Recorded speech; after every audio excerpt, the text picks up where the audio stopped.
Is the slide is visible?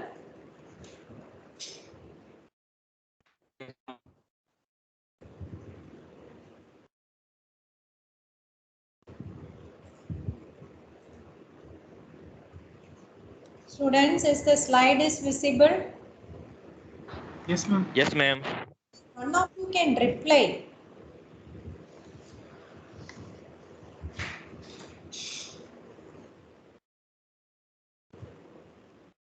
In yesterday's class, we were talking about the factors, last week's class, the factors affecting the design and performance of payment. So we will come to first, the important one is the traffic and loading. So first one is axle load. So we have seen what are the different types of axle loads and wheel loads are there. Then repetitions of load. Okay, I think we were on this slide. So the damage caused by each axle depends on what is a load, what's a maximum load or load coming from that vehicle or axle. Now what is its configuration, whether it's a single axle, then or a tandem, double axle, whatever it is. Then how many times this is repeating, or in terms like how many number of vehicles are there. Okay. So it is possible to evaluate the damage caused by the repetitions of each axle load group. That caused by single, that caused by double, it can do it. See, instead of analyzing, so what you can do is, instead of analyzing each axle load group separately, they can be converted into an equivalent repetitions of standard axle using equivalent axle load factors. Like Spencer, you have, as per IRC or Indian Road Congress, the standard axle in our Indian condition is taken as dual wheel, single axle having dual, as shown in this figure, that single axle which is having dual wheels on both sides, having a load of 80 kilonewton is defined as standard axle. So what you can do it, so whatever the axle, this various axles, say you got this axle. So this can be, this tandem axle can be, or you can see the single axle with single wheel. This can be converted in terms of that standard axle. Okay. And similarly, this tandem, tridem, all the axles can be converted in terms of the standard axle. That conversion factor, it's called as equivalent axle load factors. There are different methods or ways you can convert that. So for that, what you have to note or measure is, in the field, see, you have to find out how many single axle with single wheel is there, how many single axle with dual wheel is there, how many tandem, tridem axles, all these are there, have to be found out from the field. For that, you have to do the axle load survey. Axle load survey means, say for an NH or a national highway, what you have to do is, you have to stop the vehicle and this axle load pad will be there. In this, you have to allow the vehicles to pass over that loading pad, such that you can measure, you can at least measure what is the load from each of these axles, and then convert each of these axles in terms of standard axle. Okay. So next important one is tire pressure. Tire pressure is an inflated rubber, the pressure in an inflated rubber tube of a tire is called tire pressure or inflation pressure. Okay. So what do you mean by contact pressure? Means whatever the tire pressure may be, this entire surface of the tire is not in contact with the pavement. Only you can see here, only a little area is in contact with the pavement. So this contact pressure means is the pressure or stress developed due to the wheel load over the tire imprint area of the pavement surface. Okay, whatever this area, depending on that only this contact pressure is there. Okay, so what are the pressure? What depends on the contact area of this tire and the pavement. So the relationship between the contact pressure and the tire pressure, if the for low pressure tire, low pressure usually it's called as low pressure tire, means when the pressure, as you can see from this graph, this is tire pressure and contact pressure. So you can see at 700 kPa, okay, or 7 kilogram per centimeter square, it's seen that the tire pressure and the contact pressure is same, but it varies when the pressure is lesser or greater than that. Okay, so what say for low pressure tire, you can see that the contact pressure is greater than tire pressure. For low pressure tire means when the pressure is less than, 500, when the pressure is less than 500, that is called contact pressure. In that case, you can see the contact pressure. If you are taking this point, you can see the contact pressure is more than the tire pressure.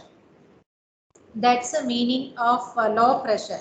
But what is happening if the pressure is more than 700? The contact pressure is lesser than the tire pressure. Okay. The reason for that is for low pressure tire, the walls of the tires will be in compression, and because of that, the contact pressure will be greater than tire pressure. And for high pressure tire, when the pressure is greater than 700 kPa, then in that case the walls of the tire is in tension, and you can see that the contact pressure is less than tire pressure.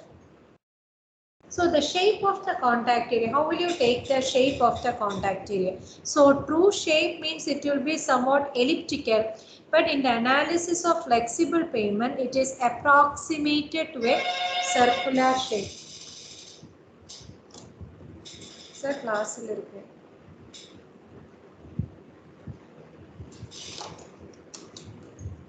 In the analysis of flexible pavements, it is approximated to circular shape for the ease of circulation. Okay, that means ease of calculation. Sorry.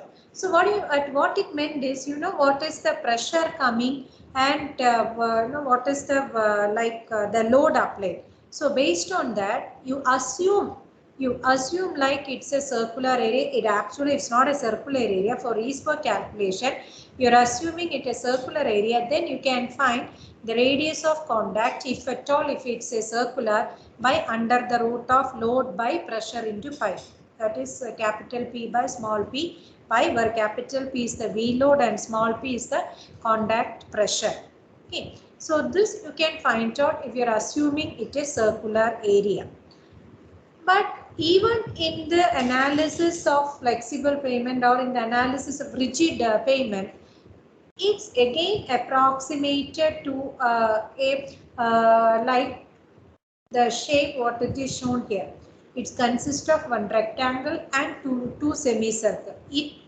Even the true shape, it might be different from this, but it's more or less nearer to the true shape compared to a contact or circular area. So this it's approximated to a rectangle and a two semicircle, and the length is taken as L, and the width or the diameter of that semicircle is 0.6 L, and the area is found to be 0.5227 L square. Okay, so this, if you are taking like an elective on this pavement analysis and design, you will know better on this. So just wanted to highlight that it's not approximated to a circular area always. Okay, it can be taken elliptical or like a rectangle and two semicircle also. Then what is the effect of this V load and contact pressure on the vertical stress in pavement? So what will happen if you are increasing the load or increasing the pressure? What's happening to the stress? So a graph is shown here. So you can see there's x-axis and y-axis, where x-axis you can show the depth of the pavement, okay, or the thickness of the pavement. The vertical stress is what is the stress occurring on the pavement at various depth. Okay. See the different curves are given here. The blue one, the blue color, what is shown here is if you are applying, say some load, some capital P load you are applying, and as pressure small p is applied, you will get a curve blue color.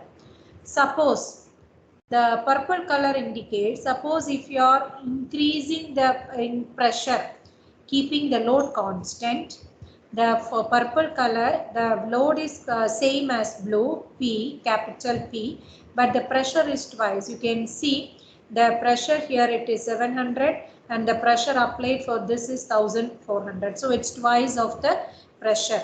Okay, so the contact pressure is twice. So what is the effect that's shown in purple color?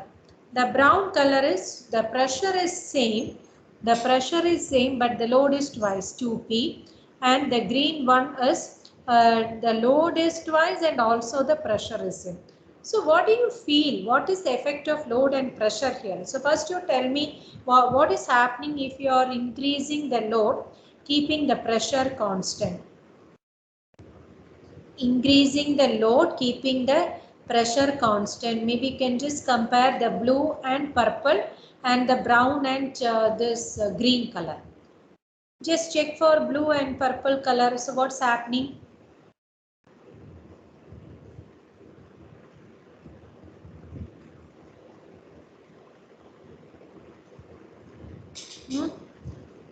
Blue color and purple, the pressure is increased. You check for this blue and brown. See, all of you listen here. You can see blue means with same pressure but P and small p. Brown means the load is increased pressure. So what will happen? So even at greater depth also there is difference in the stress level. Okay. See, if you're taking at 0.5, the vertical stress is around or like 170 or so. But for this, if you're increasing the load, it's increasing to around 300 or something. Okay. So the load is, so as the load changes, the vertical stress is changing. Right. But what's happening to pressure? Say pressure alone, if the load is same, say this blue and purple, its effect is enormous in the beginning. See in the top you can see here it is 700 and 1400 even at the top portion, but it's within a short depth. It's these two curves are merging. After that these two are similar irrespective of the change in tire pressure. It's going to behave similar, these two. Okay, so what I wanted to highlight here is the effect of tire pressure, even similar when the tire pressure is twice also, what's happening? This purple and this color, okay, this sorry brown and green color, it's merging. So within a short depth. So what it meant is the effect of tire pressure is felt only on the top portion or when the depth is very less. For a short depth or its effect is felt in the top of the pavement. That is the effect of tire pressure. Okay, but the effect of load is quite even for the greater depth.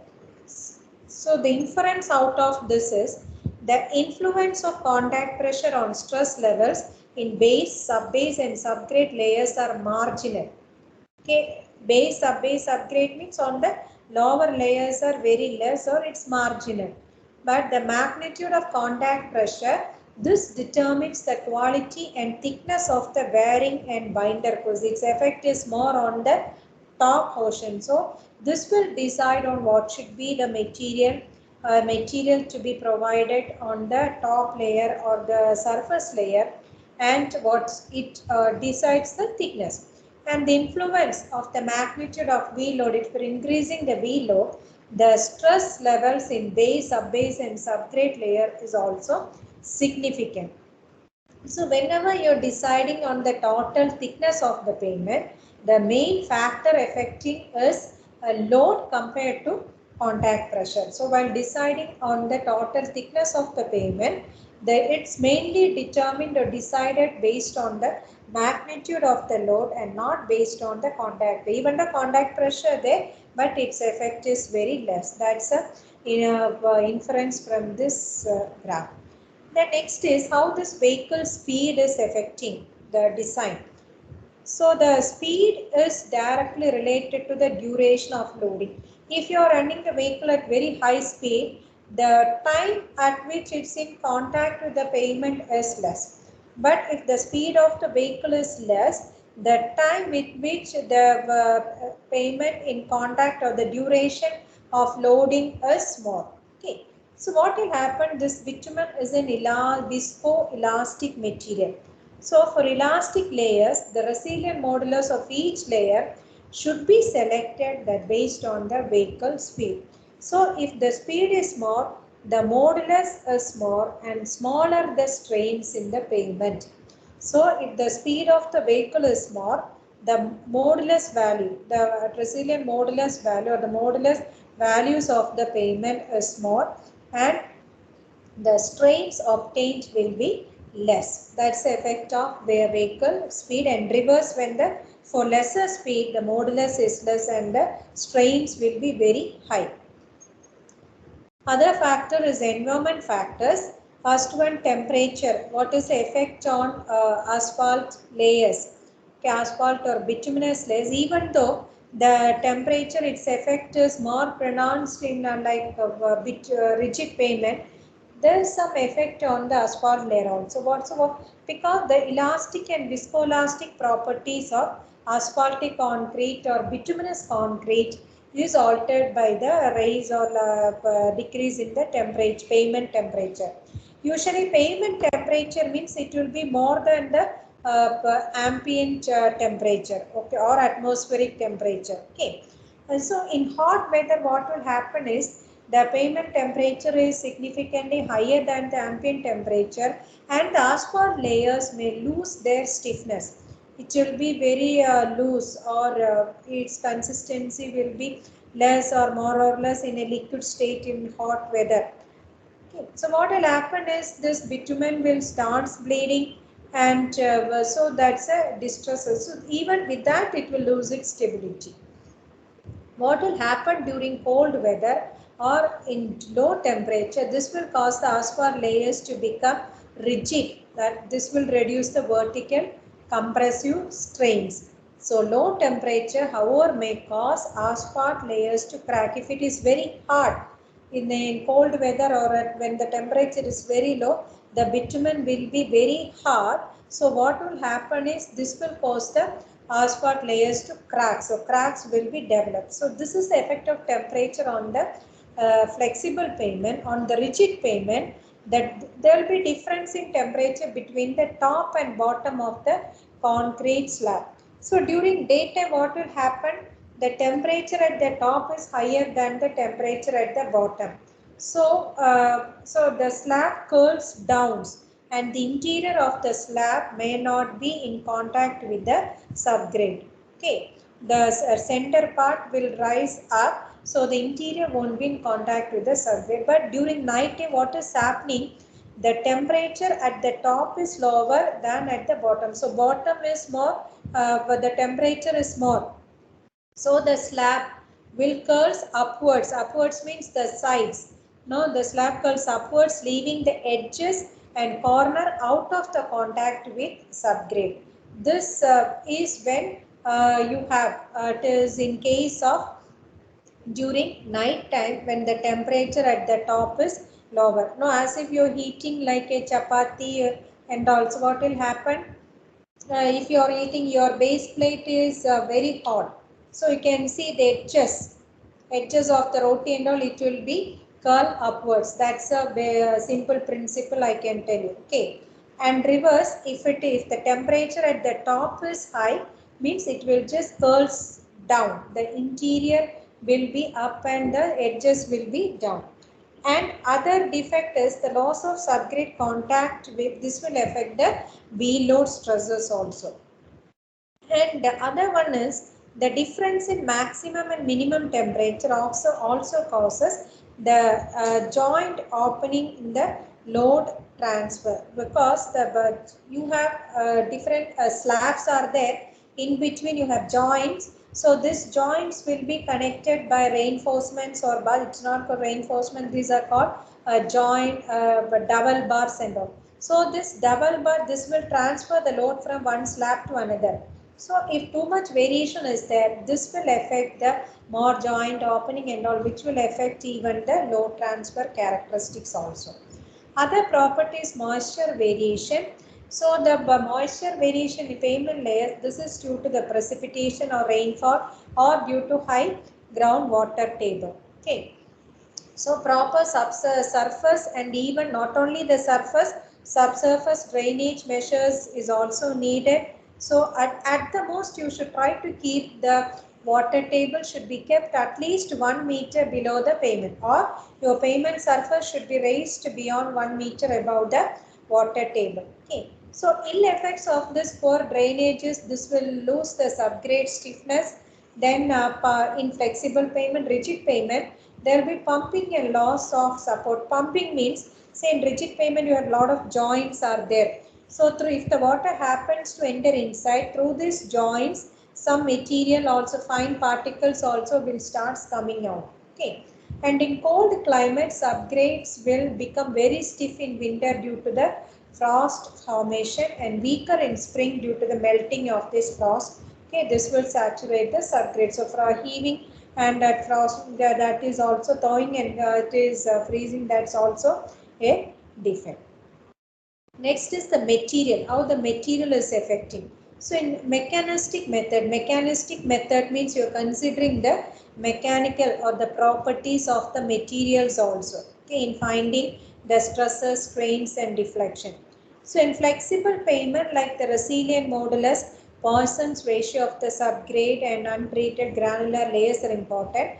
Then the dynamic modulus, temperature sensitivity and Poisson's ratios of asphalt layers is important. These are the material characteristics what you're considering in flexible pavement. In rigid pavement like modulus or subgrade here, all these terms might be new to you. I'll explain when I'm teaching this pavement design. Okay, it is what do you mean by modulus or subgrade reaction and all. Okay, so modulus or subgrade reaction. Modulus or subgrade reaction means you have your pavement, then you have the subgrade, no, its reaction is different. So what, how to find that? Then modulus of elasticity, Poisson's ratio, flexural strength, coefficient of thermal expansion of concrete, then allowable bearing stress in concrete for double bus. These are the material characteristics to be considered for this. Okay, so these are the properties of or the factors affecting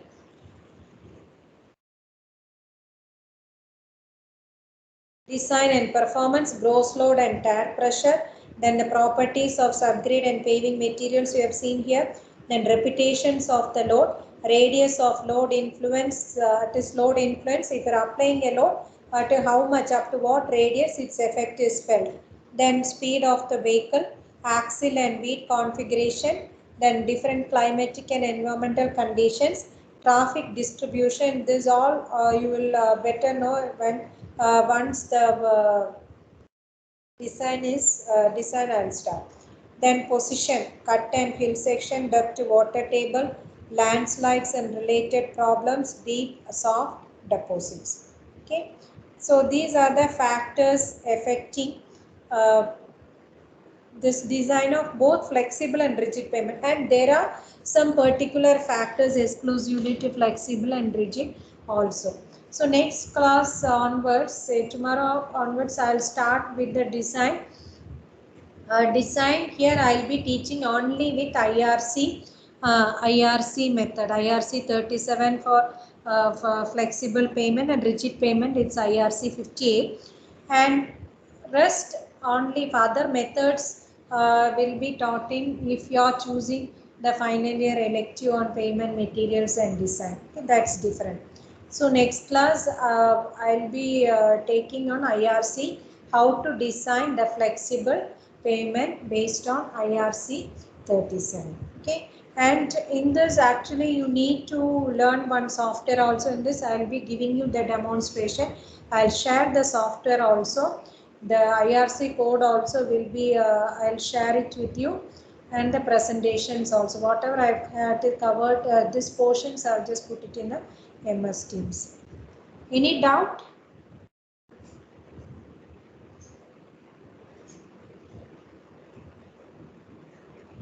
No.